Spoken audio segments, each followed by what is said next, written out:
Hello everyone, my name is Adrian, and today we were told to find the area under the curve defined by the parametric equations x of t equaling to negative 4e to the power of negative 2t and y of t equaling 3e to the power of 8t on the interval as t equals from 0 to 0.7, and we were also asked to round our final answer to the nearest hundred. Now, when we deal with parametric equations, it means that instead of x and y being directly connected, both x and y are written in terms of another variable, which is usually times t.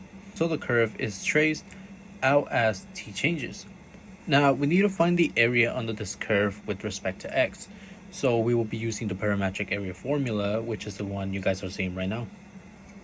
Now, if you guys aren't familiar with this formula, essentially it will help us find the area under the parametric curve by multiplying the vertical value, y of t, with the rate at which x is changing, which is x prime of t.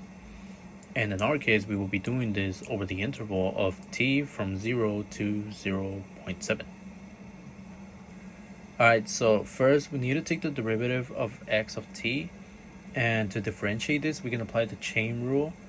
Now, the derivative of e to the power of negative 2t is negative 2e to the power of negative 2t. So when we multiply that by the constant negative 4, we get our answer. Now that we have x prime of t, we can set up our area integral. But as you guys can see, this is not exactly what we're looking for, so let's clean this up a bit. First, we want to multiply the constants. Next, we want to combine the exponentials using the rule that you guys are seeing right now. And when we do so, our integral becomes a lot more simple. Now we can integrate. The antiderivative of e to the power of 6t is 1 over 6 e to the power of 6t.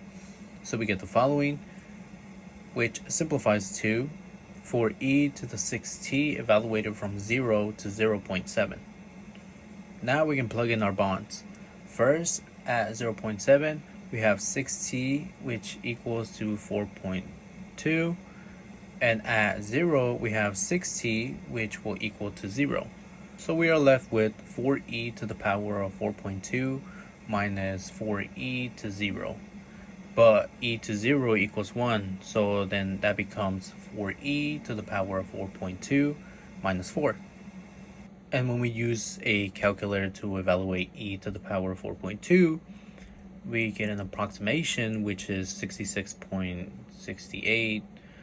So that gives us 262.74, which if we round to the nearest 100, we are left with 262.75. And this is the area under the parametric curve from 0 to 0.7.